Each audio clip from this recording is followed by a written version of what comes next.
ሰላም ሰላም እንዴት ናችሁ? ውድ የተወደዳችሁ ዩቲዩብ ቻናል ቤተሰቦቻችን ዛሬ ደግሞ በሎጂክ ቻፕተር 3 ላይ ቤዝድ ያደረጉ ምርጥ ጥያቄዎች ወደ እናንተ ይዘን መጥተናል። ከእናንተ የሚጠበቀው እነዚህን ጥያቄዎች መስራትና ራሳችሁን መፈተሽ ነው። 10 ጥያቄ ብቻ ነው የምንሰራው። ምንም የተንዛዛ አይደለም። እቺን 10 ጥያቄ ሰርታችሁ ከ10 ምን ያህል እናገኛችሁ ራሳችሁን መፈተሽ ብቻ ነው። ምንም አይነት ደቂቃ ሳንፈጅ ቀጥታ ወደ ጥያቄው እንግባ ማለት ነው። ጥያቄ ቁጥር 1 what is the main difference between cognitive and emotive meaning? What is the main difference between cognitive and emotive meaning? ኮግኒቲቭ ሚኒንግ እና በኢሞቲቭ ሚኒንግ መካከል ያለው ዲፍረንስ ምንድን ነው የሚለን? ኤ ኮግኒቲቭ ሚኒንግስ አር ኦልዌይስ ትሩ ዋይል ኢሞቲቭ ሚኒንግስ አር ኦልዌይስ ሚኒንግስ አር ፎልስ። ኮግኒቲቭ ሚኒንግ ሁሌም ትሩ ሲሆን ኢሞቲቭ ሚኒንግ ደግሞ ፎልስ ነው። ኮግኒቲቭ ሚኒንግስ ኮንቬይ ኢንፎርሜሽን ዋይል ኢሞቲቭ ሚኒንግ ኤክስፕረስ ኦር ኢቮክ ፊሊንግ። ኮግኒቲቭ ሚኒንጎች የሆነ መረጃ ለማስተላለፍ የሚጥሩ ናቸው። ኢሞቲቭ ሚኒንጎች ደግሞ የሆነን ስሜት ለመቀስቀስ ነው። ሲ ኮግኒቲቭ ሚኒንግ አር ዩዝድ ኢን ሳይንስ ዋይል ኢሞቲቭ ሚኒንግ አር ዩዝድ ኢን ፖይተሪ። ኮግኒቲቭ ሚኒንጎች በሳይንስ ላይ የምንጠቀመው ሲሆን ኢሞቲቭ ሚኒንጎች ደግሞ በግጥም ላይ። ዲ ኮግኒቲቭ ሚኒንግስ አር ኒውትራል ዋይል ኢሞቲቭ ሚኒንግስ አር ፖዚቲቭ። ኮግኒቲቭ ሚኒንጎች ኒውትራል ናቸው፣ ምንም እንትን የላቸውም።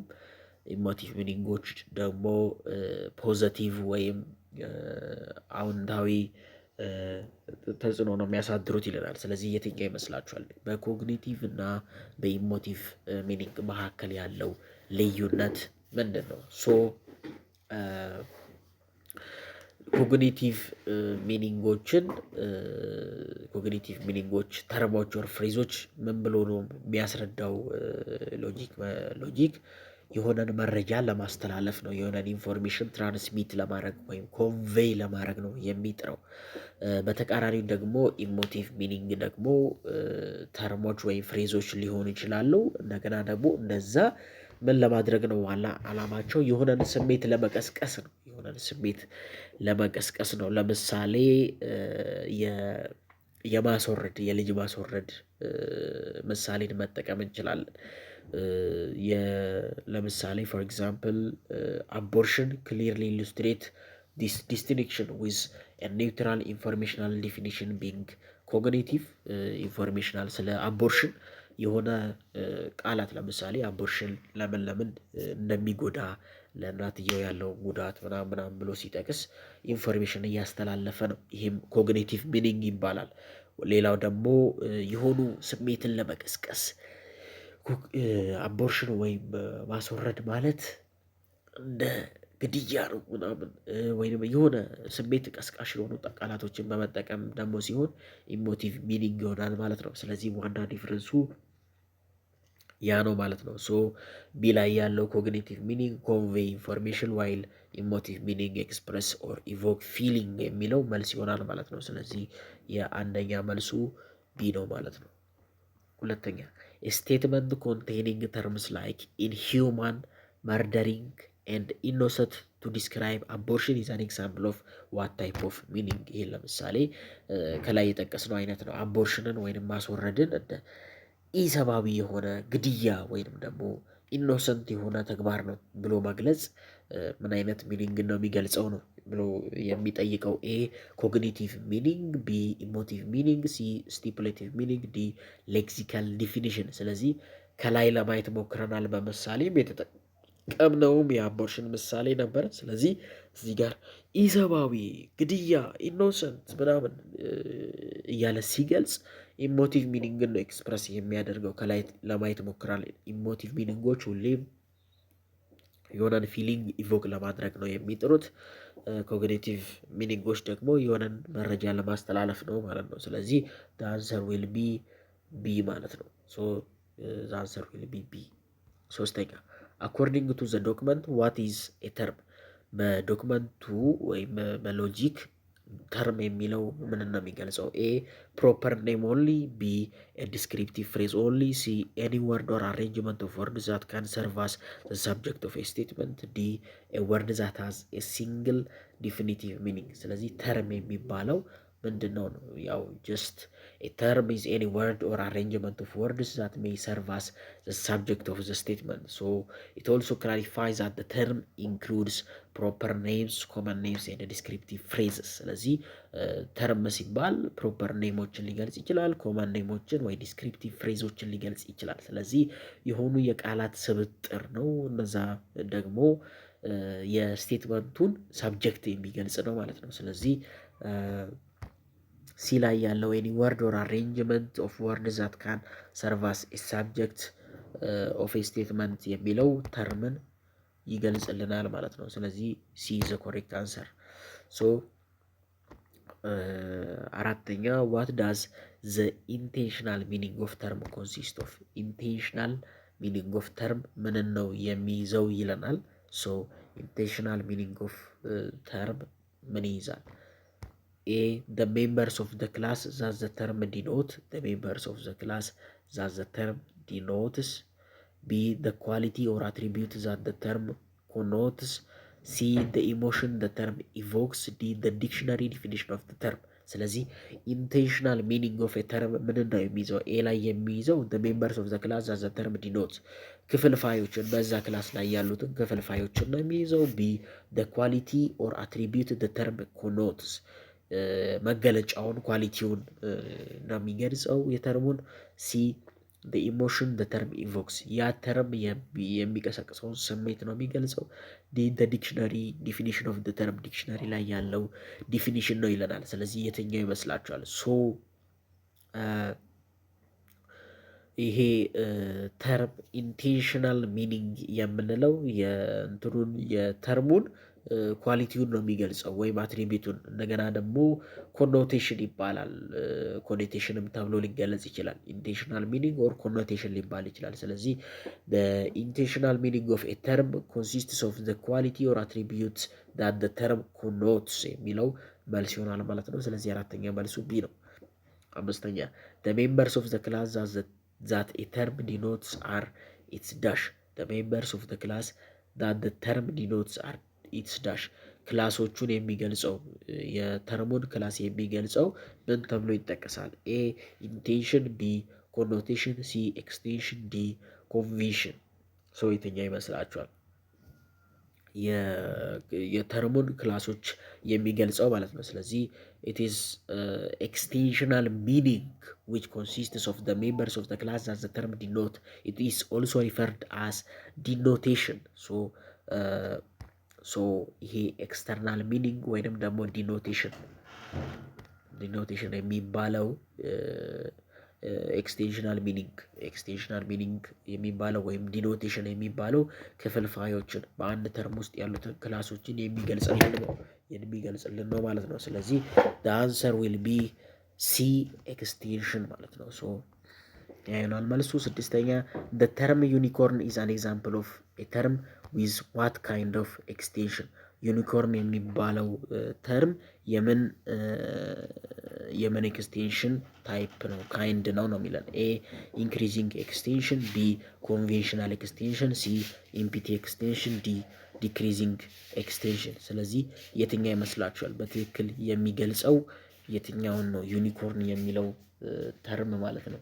ስለዚህ ኤ ኢንክሪዚንግ ኤክስቴንሽን፣ ቢ ኮንቬንሽናል ኤክስቴንሽን፣ ሲ ኢምፒቲ ኤክስቴንሽን፣ ዲ ዲክሪዚንግ ኤክስቴንሽን። ስለዚህ የትኛው ይመስላችኋል ዩኒኮርን የሚለው ማለት ነው። ሶ አንድ ተርም ምንም አይነት እንትን ሳይኖረው ሲቀር ኢምፒቲ የሆነ እንትን ሲኖረው ምንም አይነት ክላስ ሳይኖረው ሲቀር ኢምፒቲ ኤክስቴንሽን ነው የሚባለው። ሶ ዩኒኮርን እና ዳይኖሰር የሚባሉ ምንድነው የነዚህ ምሳሌዎች ናቸው። ምንም አይነት ኤክስቴንሽን የላቸውም ወይም ደግሞ ከውስጣቸው ክላስ የላቸውም። the class has no members. ተርሙ ምንም አይነት ሜምበር የለውም። ስለዚህ ኢምፒቲ ኤክስቴንሽን የሚለውን ይገልጽልናል ማለት ነው። ስለዚህ the answer will be C ዩኒኮርን የሚለው ያው ምን አይነት ኤክስቴንሽን ነው? ኢምፒቲ ኤክስቴንሽን ነው ማለት ነው። ሰባተኛ which of the following best describes the relationship between intension and extension? ከተዘረዘሩት ውስጥ በኢንቴንሽን እና በኤክስቴንሽን መካከል ያለውን እንትን ሪሌሽንሺፕ ወይም ቁርኝት የሚገልጸው የትኛው ነው? በኢንቴንሽን እና በኤክስቴንሽን መካከል። ኤ ኤክስቴንሽን ዲተርማይንስ ኢንቴንሽን፣ ኤክስቴንሽን ኢንቴንሽንን ይወስናል። ቢ ኢንቴንሽን ኢዝ አንሪሌትድ ቱ ኤክስቴንሽን፣ ምንም አይነት ግንኙነት የላቸውም። ኢንቴንሽን ዲተርማይንስ ኤክስቴንሽን። ሲ ኢንቴንሽን ኤክስቴንሽንን ይወስናል። ዲ they are two word for the same concept፣ ለአንድ አይነት ኮንሰፕት ሁለት ወርዶች ናቸው ይለናል። ስለዚህ የትኛው ይመስላችኋል? በኢንቴንሽን እና በኤክስቴንሽን መካከል ያለው ሪሌሽንሺፕ ምንድን ነው? ሶ the logic describe as intention determine extension means connotation serve as the criteria for deciding what extension consists of። ስለዚህ ኢንቴንሽን ኤክስቴንሽንን ይወስናል ማለት ነው። ሶ ኮኔቴሽኖች እንደ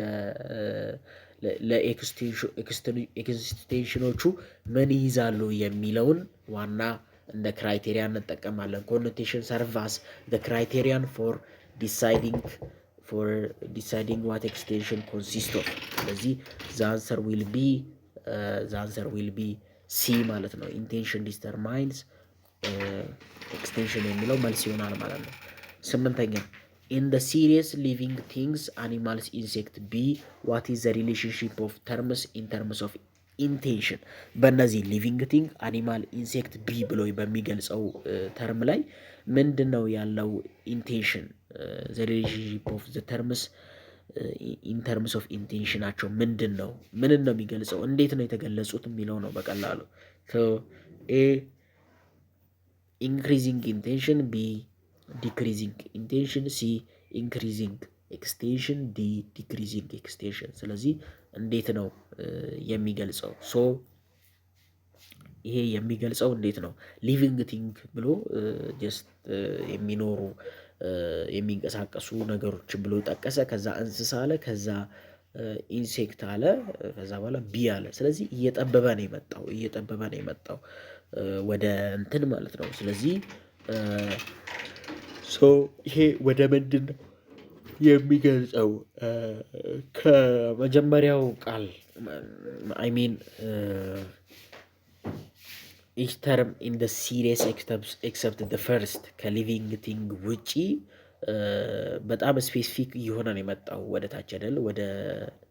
ወደ ንብ ሲመጣ እየጠበበ ነው የመጣው ወደ እስከ ቢ ድረስ ሲደርስ። ሶ እንዴት ነው ይሄ ደግሞ በኢንክሪዚንግ ኢንቴንሽን ነው የሚመደበው። ይሄ ስፔሲፊክነቱ እየጨመረ ነው የሚመጣው። ሶ ኢንክሪዚንግ ኢንቴንሽን የሚለው መልስ ይሆናል ማለት ነው። ስለዚህ 8ኛ መልሱ ኤ ነው። 9ኛ what is the purpose of stipulative definition?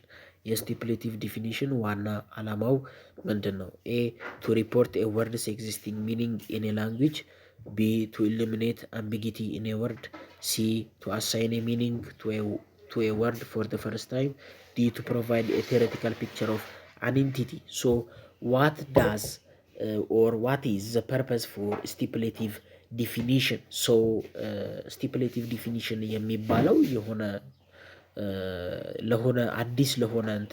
አዲስ ለሆነ ነገር ለመጀመሪያ ጊዜ ትርጉም ለመስጠት ሲሞገር ነው። ሶ ለምሳሌ coin a new word or given a new meaning for an old word ለሆነ አዲስ የሆነ ትርጉም ለመጀመሪያ ጊዜ ሲሰጥ ነው። assigning meaning for the first time ነው ማለት ነው። ስለዚህ ይህን ደግሞ የሚገልጽልን ሲ ላይ ያለው ነው። to assign meaning to a word for the first time። ለምሳሌ መብላት የሚለው ትርጉም ባይኖረው እና ለመጀመሪያ ጊዜ መብላት ማለት የሆነን ሊበላ የሚችል ነገርን ወደ አፍ በማስገባት ወደ ጨጓራ መዋጥ ነው የሚለውን ትርጉም ለመስጠት ለመጀመሪያ ጊዜ ከሆነ ስቲፕሌቲቭ ዲፊኒሽን ይሆናል ማለት ነው። ስለዚህ to assign a meaning to a word for the first time የሚለው መልስ ይሆናል ማለት ነው። 10ኛ ሌክሲካል ዲፊኒሽን is also known as dash። ሌክሲካል ዲፊኒሽን በሌላ ስሙ ምንድነው ተብሎ ነው የሚጠራው? የመጨረሻ ጥያቄ ነው። ሌሎቹን በሌላ ቪዲዮ እንሰራለን። ኤ ፕራግማቲክ ዲፊኒሽን፣ ቢ ዲክሽነሪ ዲፊኒሽን፣ ሲ ስቲፕሌቲቭ ዲፊኒሽን፣ ዲ ፐርሱሲቭ ዲፊኒሽን። ይሄን ጥያቄ መልሱን ለእናንተ እንተዋለን። ሌክሲካል ዴፊኒሽን ምን ይባላል? ስለዚህ ኮመንት ላይ አስቀምጡልን። ከ10 ምን ያህል እንዳገኛችሁ ንገሩን። ከ10 ምን ያህል አገኛችሁ ራሳችሁን ፈትሹ። ድክመታችሁን ደግሞ ከዚህ ላይ ሄዳችሁ በማንበብ ድክመታችሁን ማሻሻል ትችላላችሁ ማለት ነው። እኛን ሳፖርት ለማድረግ የምትፈልጉ ከሆነ ቪዲዮን ላይክ ማድረጋችሁን እንዳትረሱ። ከዛ በኋላ ቻናሉን ደግሞ ሰብስክራይብ አድርጉ ማለት ነው። እስከ ቀጣይ ድረስ ቸር ሰንብቱ።